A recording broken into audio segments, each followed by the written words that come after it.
Hospitals, the places meant to save lives. But what if I told you, behind those white walls and sterile corridors, lie stories no doctor will ever write in your report? Patients who hear footsteps at 3 a.m. when the ward is empty, nurses who see faces in mirrors that don't belong, and whispers echoing in operation theaters long after the lights go out. These aren't just rumors, these are unsettling experiences that make you question, are hospitals really safe or something far more terrifying? Hospitals are supposed to be safe havens, places where pain is healed and life is preserved. But anyone who has ever walked through the endless corridors of a hospital at night knows the truth. There is something deeply unsettling about them. The air feels heavy, the silence is deafening, and every creak of a wheelchair or flicker of a fluorescent light carries a weight that chills you to the bone. Doctors and nurses may dismiss it as stress, exhaustion, or the imagination playing tricks, but the people who have lived through these experiences will swear otherwise. Tonight, I will take you into the shadowy corners of hospitals and clinics where the stories are not about medicine or miracles, but about encounters that defy reason. One such story comes from a young nurse named Clara, who had just started her residency. She was working the dreaded night shift in a large, century-old hospital. At around 3 a.m., she was assigned to check the vitals of patients in the surgical recovery ward. As she walked down the hallway, she noticed something strange. One of the rooms at the end of the corridor had its lights on. Curious, she looked at her clipboard. That room, according to her records, had been empty for weeks due to renovation. Thinking perhaps a maintenance worker had left the light on, Clara walked closer. The door was slightly ajar, and from inside she could hear the faint sound of someone whispering. Her instincts told her to step back, but her training told her to investigate. She slowly pushed the door open, only to find the room completely empty, except for a bed in the corner. The sheets were rumpled as if someone had just climbed out of it. When she reached the light switch, the bulb flickered twice and went dark, plunging her into shadows. Clara ran back down the hall, her heart pounding. The next morning, when she returned with the maintenance team, the bed was neatly made, the sheets crisp and untouched. No one had entered the room all night. Stories like Clara's are not isolated. Many staff members talk about the phantom patients. These are people they see moving down corridors, lying in beds, or even asking for water, only to vanish when approached. In one hospital in Eastern Europe, multiple nurses reported seeing the same old man in a faded hospital gown wandering the hallways. He would shuffle slowly, dragging his feet, and disappear when they tried to follow. At first, they thought it was an actual patient who had lost his way. But the mystery deepened when they realized the description matched the man who had died in the hospital decades earlier.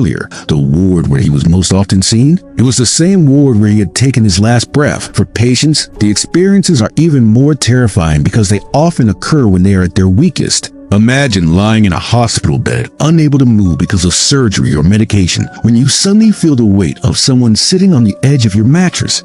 You try to call for help, but your voice won't come out. Slowly, you feel icy fingers brushing against your arm. When you finally gather the courage to open your eyes, you see a figure, faceless and dark, leaning over you. Many patients dismiss these as hallucinations caused by drugs. But what about the cases where multiple patients on different floors reported the same thing on the same night? Coincidence or something darker lurking in silence? Doctors too, though reluctant to admit it, have their share of stories. Dr. Ramirez, a seasoned physician in South America, shared his most chilling experience reluctantly. He had just finished an emergency surgery and was heading toward his office to rest for a few hours. As he passed the pediatric ward, he heard laughter, light, playful, the kind only children can make. But the sound was strange. It was echoing as if coming from a large empty space, not a closed ward. When he opened the door to investigate, he froze. The ward was empty, no patients, no nurses, just rows of small beds neatly arranged. Yet the laughter continued, now circling around him closer and closer. Suddenly, every toy on the shelves, dolls, stuffed animals, plastic cars, tumbled to the floor at once. Dr. Ramirez bolted out of the ward and never passed through it alone again. Later, he discovered the ward had been closed years earlier after a tragic fire claimed the lives of several young patients. Why do hospitals seem to hold on to such energies? Some believe it's because they are places where life and death constantly intersect. Every day, people breathe their last in hospital rooms, and perhaps some spirits linger, unwilling or unable to move on. Others argue it's the sheer emotional intensity, grief, pain, fear, hope, all concentrated in one place, leaving behind an imprint that plays over and over like a broken record. Skeptics, of course, point to sleep deprivation, medication side effects, and stress as explanations. But those who have experienced it firsthand insist what they saw, what they heard, what they felt was real. Too real. As night deepens in a hospital, time seems to stretch. Nurses often describe the witching hour between 2 and 4 a.m. as the time when strange things happen. Machines start beeping without reason, call buttons flash when no one is in the room, and shadows move in ways they shouldn't. Some even refuse to take shifts during these hours, claiming the energy is simply too heavy, too oppressive. And here lies the most haunting truth. Hospitals are not haunted because they are old, but because they are alive with the constant cycle of life and death. Every corner has witnessed tears, prayers, last goodbyes, and silent suffering. And sometimes, just sometimes, it feels like the walls themselves remember. This was just the beginning, the surface of unsettling experiences in hospitals and clinics. What you've heard so far are whispers and glimpses, moments that leave people shaken but alive. But what happens when these encounters turn darker, more aggressive, and impossible to ignore? That is where the story truly begins. Hospitals are built like mazes with long corridors and endless rooms. Most of them serve practical purposes: wards, operating theaters, storage, break rooms. But hidden among them are spaces that even staff members avoid. They are not marked on official maps, yet everyone knows about them. The rooms no one talks about. In these rooms, unsettling things happen again and again, as if the walls themselves are cursed. One such place existed in a small town clinic in Asia. The locals called it Room 6. On paper, Room 6 was no different from the other patient rooms. But every patient admitted there developed the same terrifying symptoms. They would wake up screaming in the middle of the night, claiming that someone was standing by their bed. Not a doctor, not a nurse, but a figure in a dark cloak with no face. Some patients described hearing whispers in languages they couldn't understand. Others said they felt their bed sheets being pulled away while they lay paralyzed, unable to move or scream. The strangest detail? Almost every patient who spent a night in Room 6 described the same recurring dream, a hallway stretching endlessly, filled with doors that never opened. After multiple complaints, the hospital finally sealed off the room. Even today, the door remains locked, but staff swear they still hear banging and cries for help coming from inside. Another story comes from a European hospital where an old storage room was converted into a makeshift recovery ward. Nurses quickly noticed something unusual. Patients assigned there would deteriorate rapidly, their conditions worsening without explanation. Machines would malfunction more frequently in that room, for drips would mysteriously stop working, and sometimes the call button would activate on its own, blinking urgently even when the patient was asleep. One night, a nurse named Elena responded to the call light. When she entered, the patient was pale and trembling, pointing toward the corner of the room. Elena followed his gaze and froze. In the dim light, she saw the shadow of a man, impossibly tall, pressed against the wall. It didn't move, didn't breathe, it was just there, watching. When she turned the light fully on, the shadow vanished, but the patient never recovered.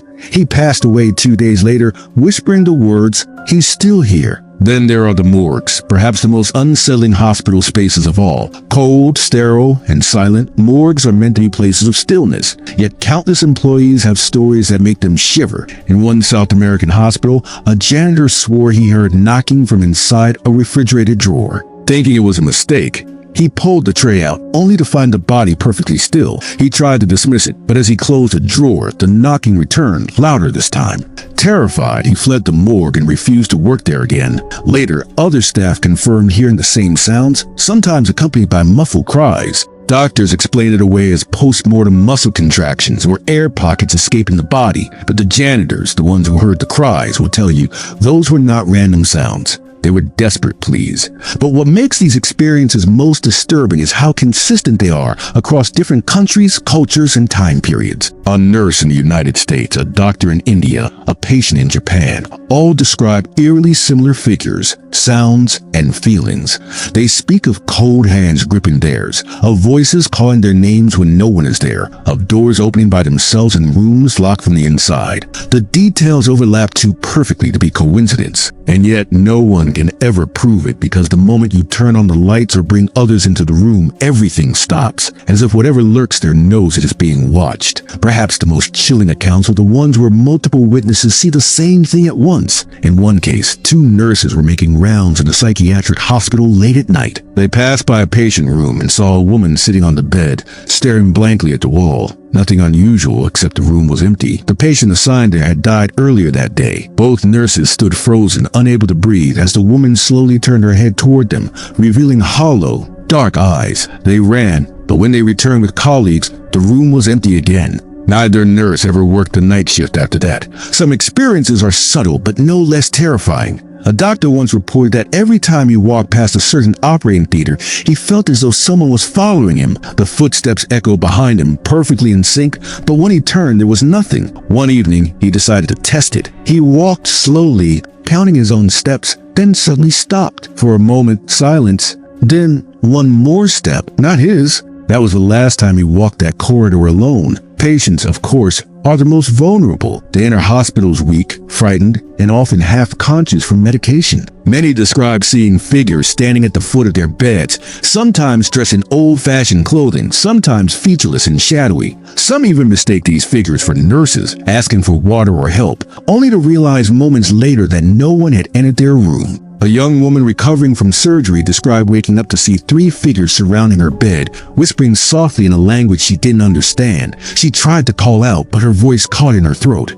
The figures leaned closer, and she swore she felt their cold breath on her face. Then, just as suddenly, they vanished. The nurses insisted no one had entered her room. She refused to sleep alone after that. By now, it becomes clear, hospitals and clinics are not just centers of healing. They are also thresholds, thin places where the line between the living and the dead blurs. The intensity of human emotion, the countless final breaths taken in those rooms, the endless cycle of suffering and hope, all of it seems to leave an imprint, one that sometimes refuses to fade. For some, these are just stories. But for the people who lived through them, these encounters left scars as deep as any physical wound.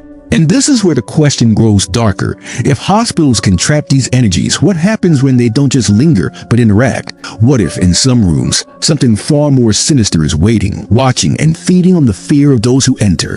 That is where our journey takes us next. By now, we've seen hospitals as places of whispers, shadows, and fleeting encounters.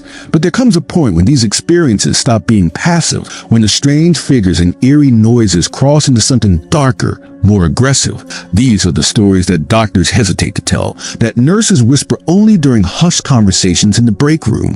Because once you hear them, you start to realize something inside hospitals doesn't just linger, it feeds. Take the story of a young medical intern named David. He was working overnight in a small-town emergency clinic when the power went out during a thunderstorm. Backup generators kicked in, but the hallways were left dim, lit only by red emergency lights. David was making his way to check on a patient when he noticed movement at the far end of the corridor. A tall shadow figure stood there, taller than any man he had ever seen. At first, David assumed it was another staff member, but when he called out, there was no answer. He blinked, and suddenly the figure was closer, halfway down the corridor, moving without sound. Panic rising, David rushed into the patient's room and slammed the door shut. But the lights inside flickered, and when he turned, the shadow was standing right beside the bed. The patient screamed, thrashing violently, as if someone invisible was pressing down on his chest. David grabbed the nearest object and swung wildly, and in that instant, the lights returned. The shadow was gone,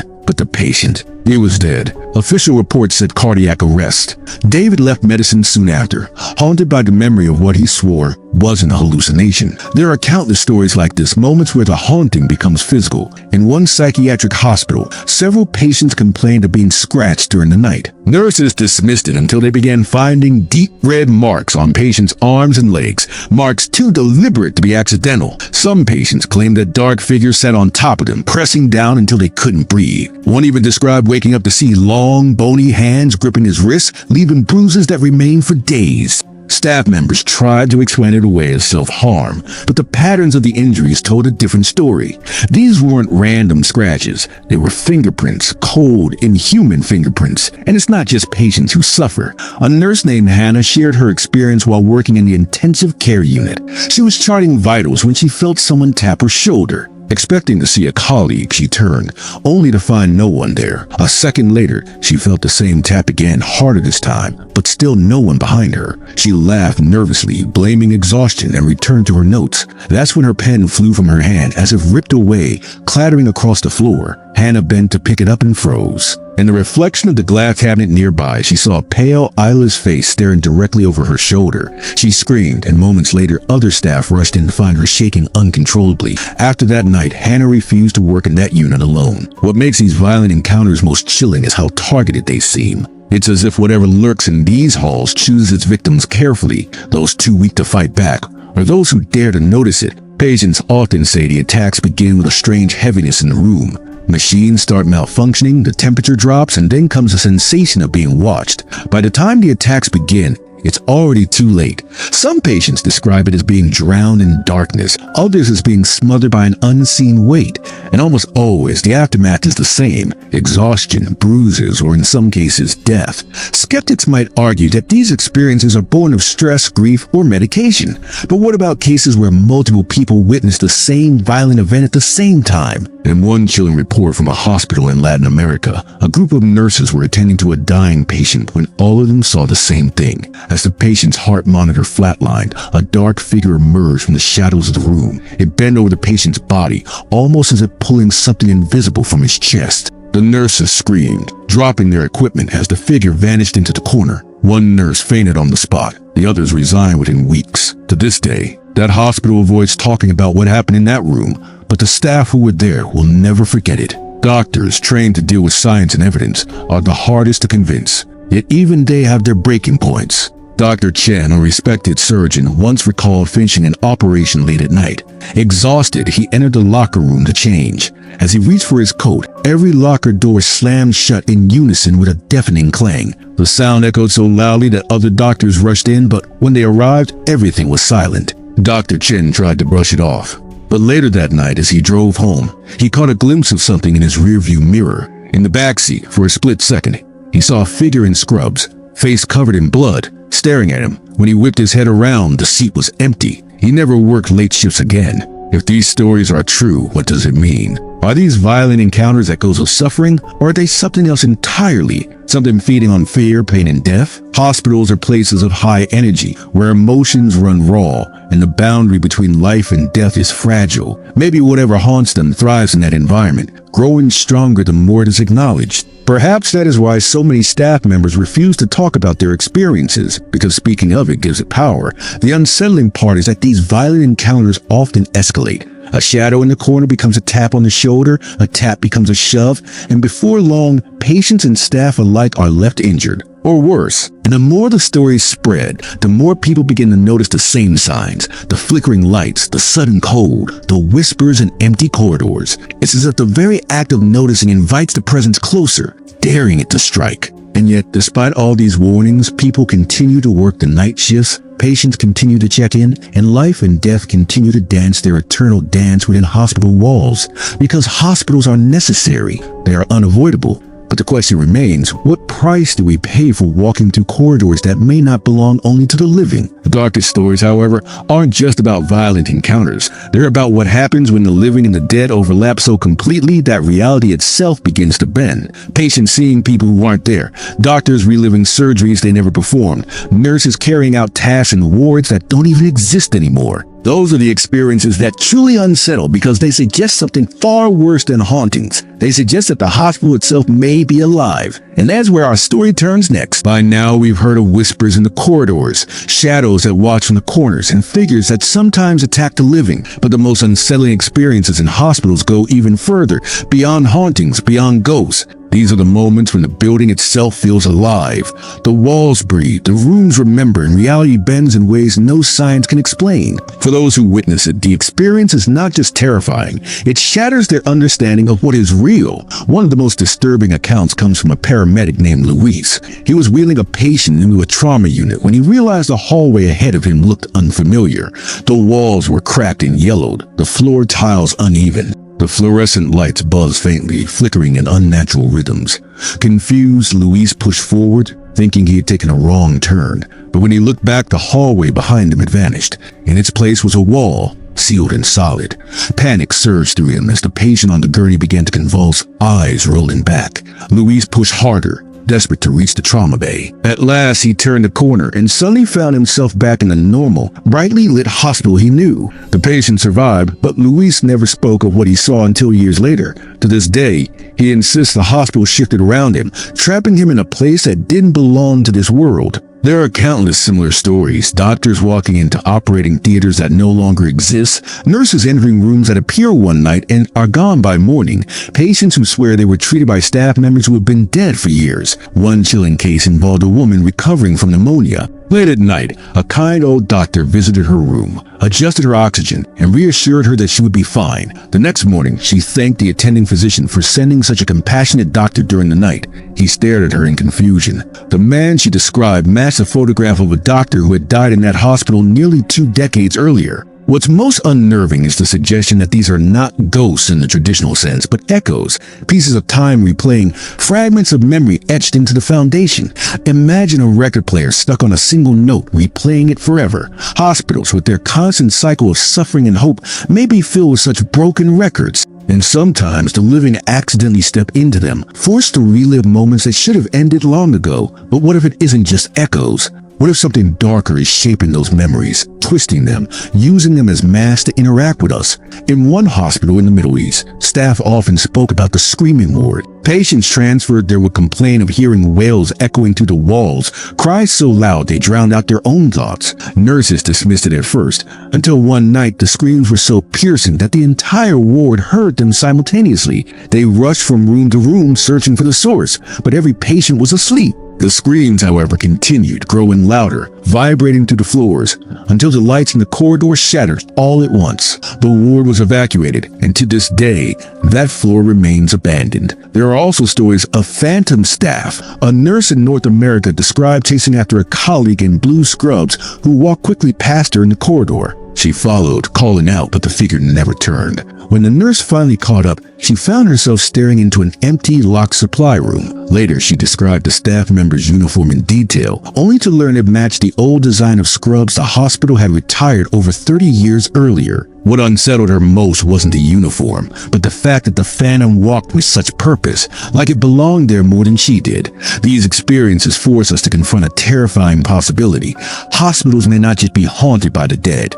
They may be gateways, thin spaces where the barrier between worlds is weaker. Spaces where the living, the dead, and perhaps even things beyond our comprehension overlap. Places where suffering doesn't end, it loops. Where doctors who passed away still make their rounds. Where patients who died decades ago still call for water. And where shadows feed off the fear of those who dare to notice them. And yet, despite everything, people keep returning to hospitals because they must. Because life and death demand it. For every unsettling encounter, there are thousands of lives saved, countless moments of joy, recovery, and relief. That is perhaps the cruelest irony. Hospitals are both sanctuaries and prisons. Sanctuaries for the living, prisons for the echoes of the past. The next time you walk through a hospital corridor late at night, notice the silence. Notice how the lights flicker, how the air feels heavier than it should. Listen closely. Is that just the hum of the fluorescent bulbs, or the whisper of someone long gone trying to reach you? And if you ever feel a cold hand on your shoulder when no one is there,